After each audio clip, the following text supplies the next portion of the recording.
देखते हैं, यहाँ दो चरों के रैखिक समीकरण के बारे में पढ़ रहे हैं, समीकरण बनाना और हल करना सीखे हैं।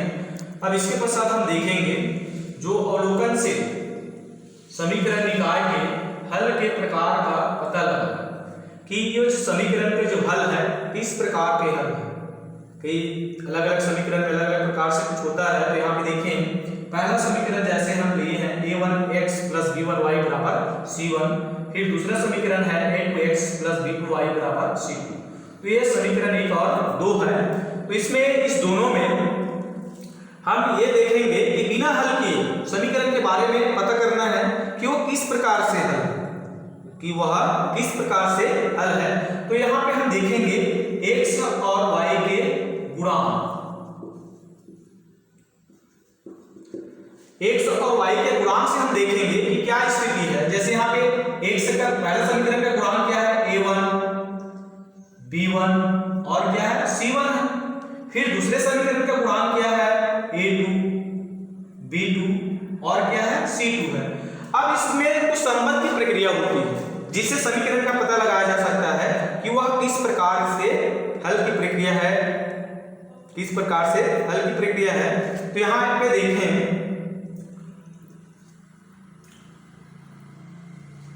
a1 बटा a2 बराबर नहीं है b1 बटा b2।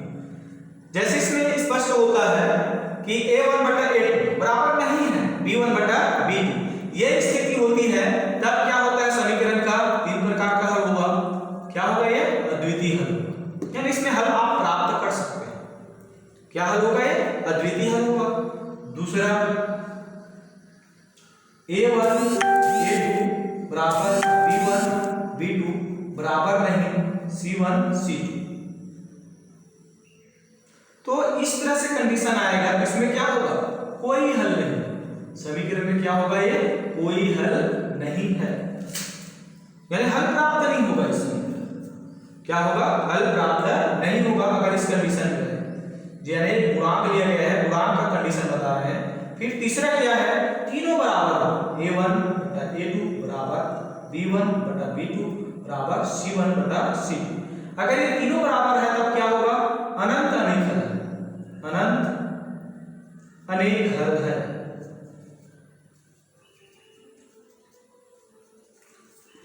तो इसमें ये तीन कंडीशन है समीकरण के जानने का।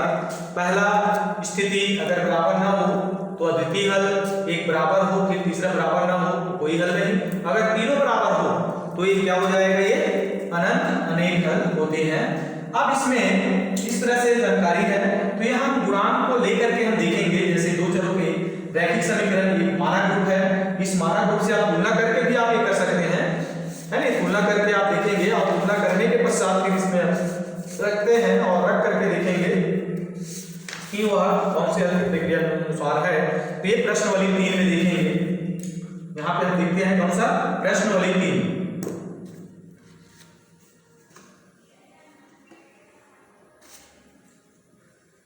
प्रश्नावली 3।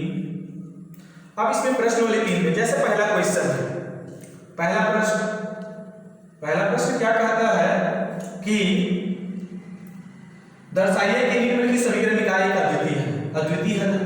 तो यहाँ पे देखिए 3x धन 5y बराबर 12। अगला समीकरण है 5x धन 3y बराबर 4। तो यहाँ पे दोनों समीकरण बना हुआ है।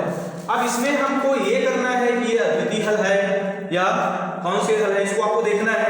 इसमें स्पष्ट है अद्वितीय हल है, ऐसा कह रहा है, तो लेकिन देखेंगे इसमें कि अद्वितीय हल है कि नहीं है। इसमें हल की प्रक्रिया देखें, तो ये मानक समीकरण है, दो चरों के रैखिक समीकरण मानक स्वरूप है। तो इस समीकरण से हम क्या करेंगे, तुलना करते हैं।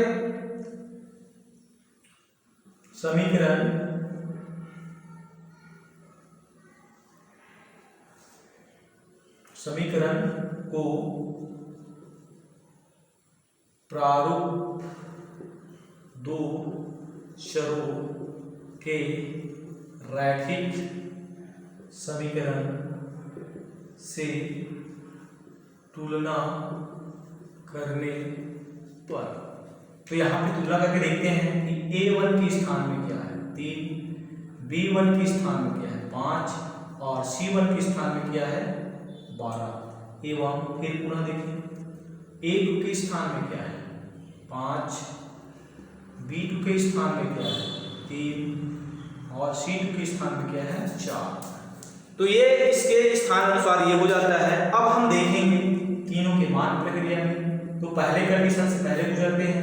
पहला कंडीशन A1 बटे A2 और यहाँ पे B1 बटे B2,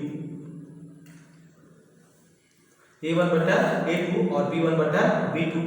तब यहाँ पे देखिए A1 के स्थान में क्या है 3, B और A2 के स्थान में 5, B1 के स्थान में क्या है 5 और B2 के स्थान में क्या है 3। तो ये बराबर है क्या?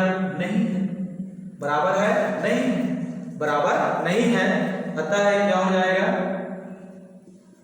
क्या हो गए? अतः यह कौन से हल है? अद्वितीय हल है। क्या है? अद्वितीय हल है, क्योंकि ये बराबर नहीं है। तो अब क्या हो जाएगा? ये अद्वितीय हल होता है। इसी प्रकार से इसमें एक क्वेश्चन है, दूसरा क्वेश्चन भी है। दूसरा क्वेश्चन भी क्या कहता है? अनंत अनेक हल। अनंत अनेक हल है। तो अनंत अनेक हल के लिए भी आप इसका स्थिति अनुसार देख सकते हैं। इसको आप बना करके देखेंगे। और इसके पश्चात फिर तीसरा प्रश्न है, के मान ज्ञात कीजिए जिसके लिए निम्न समीकरण निकाय का कोई हल न हो। कोई हल न हो तो के मान के लिए निकाय का क्या है? कोई हल न हो। तो इस कंडीशन में इसमें हम पहला क्वेश्चन यहाँ पे ले रहे हैं। पहला क्वेश्चन है 8x धन 5y बराबर 9। फिर अगला समीकरण है kx धन 10y बराबर 15।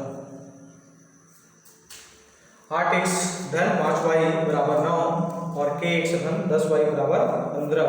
तो इसमें हम हल करते हैं। समीकरण को प्रारूप समीकरण से तुलना करने पर, यानी यहाँ पे प्रारूप समीकरण से तुलना करेंगे तो A1 बराबर पहला समीकरण है और ये दूसरा है। तो A1 बराबर क्या है 8, B1 बराबर क्या है 5 और C1 बराबर क्या है 9 एवं A2 बराबर क्या है K और B2 बराबर क्या है 10 और C2 बराबर क्या है 15। तो इस तरह से तीन यहाँ पे A1, B1, C1, A2, B2 और C2। अब यहाँ पे कंडीशन क्या कहता है? कोई हल ना हो। कंडीशन क्या कहता है? कोई हल ना हो। वहां उस स्थिति में K का मान क्या है? समीकरण निकाय का इसमें समीकरण निकाय का कोई हल ना हो उस स्थिति में K का मान प्राप्त करेंगे। तो कोई हल ना हो इस स्थिति में क्या है? A1 बटे A2 बराबर नहीं। इसमें बराबर नहीं में कौन सा क्या आता है? द्वितीय हल। कोई हल ना हो इस स्थिति में यहाँ पे बराबर आएगा B2 बराबर नहीं C1 और C2। तो ये स्थिति होता है। अब यहाँ पे हम क्या करेंगे? मान रखेंगे। मान रखते हैं A1 का 8, A2 का क्या है K, B1 का 5, B2 का क्या है 10 बराबर नहीं C1 का 9 और C2 का क्या है 15। तो अब यहाँ पे हम इस दोनों के मान के स्वरूप में हम लिख करके चलते हैं। 8 बटा K बराबर 5 बटा 10।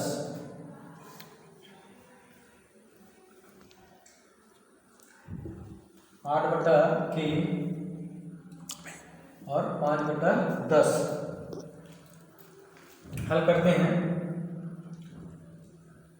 त्रिया गुणा करते हैं या फिर 5 एकम 5, 5 दूनी 10। फिर त्रिया गुणा क्या हो जाएगा? 8 गुणित 2 और 1 गुणित K अर्थात K बराबर क्या हो जाएगा? 16। K बराबर क्या होगा? 16। अर्थात कोई हल ना होने के लिए k का मान क्या होना चाहिए, 16 होना चाहिए। इस समीकरण में कोई हल ना होने के लिए k का मान क्या होना चाहिए, 16 होना चाहिए। तो इस तरह से प्रश्न तीसरा का पहला क्वेश्चन होता है और इसमें क्वेश्चन दिए गए हैं और उसके बाद चौथा पांचवा इसमें भी और क्वेश्चन है। तो इसमें हम फिर आगे आपके चौथा पांचवा में एक एक क्वेश्चन यहाँ पर आपको बताएंगे। तो इस तरह से आपकी प्रश्नावली का पहला दूसरा तीसरा क्वेश्चन लगभग क्लियर होता है। तो आप इसमें आप बना लेंगे क्वेश्चन। तो ये आपका प्रश्नावली का तीनों प्रश्न लगभग आपको समझाया गया है, शेष क्वेश्चन आप बनाएंगे। तो ये आपका आज की वीडियो यहाँ पे समाप्त करते हैं। धन्यवाद।